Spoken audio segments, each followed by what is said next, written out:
I'm Chris Pilkington, Director and Co-founder of LP Food at Work, an independent contractor providing catering services across London to a number of business and industry clients.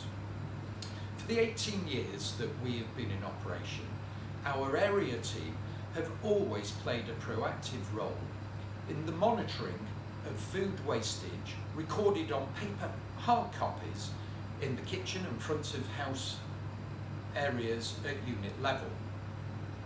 Because we're used to doing this has become a fairly quick and painless exercise. When it comes to the quantifying and putting a value on the waste, when uploading this information onto Excel spreadsheets, it's even easier when it's aided by price and product lookups.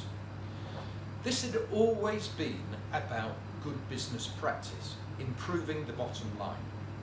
However, when we joined the SRA, we realised that whilst we mentioned the control of food waste within our overall environmental policy, we did not have a specific and meaningful food waste policy. This also coincided with clients asking much more pertinent questions as to how we reduce our carbon footprint and our environmental impact. We often found ourselves talking about all the other things we can influence: packaging, reducing our energy levels, sourcing locally. But we rarely spoke about food waste. It was almost like this was a taboo subject. We all know there's food waste, we know it's a bad thing, but we just did not want to draw attention to it. It took the SRA to make us realise that food waste is one of the biggest areas to focus on to help reduce our carbon footprint. For us now, it is much more in the open.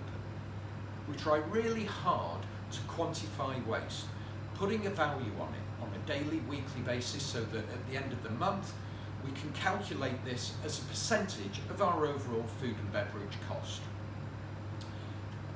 As an average, across our business last year, wastage on food production and spoilage represented 4.5% of our food cost.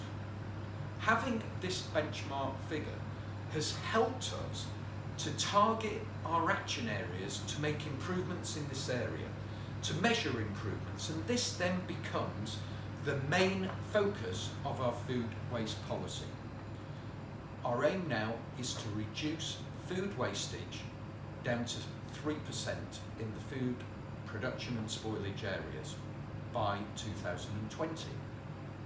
If we continue in this vein, we will be well ahead of the Food Waste Bad Taste initiative to cut global food waste by 50% by 2030. I truly believe this is possible.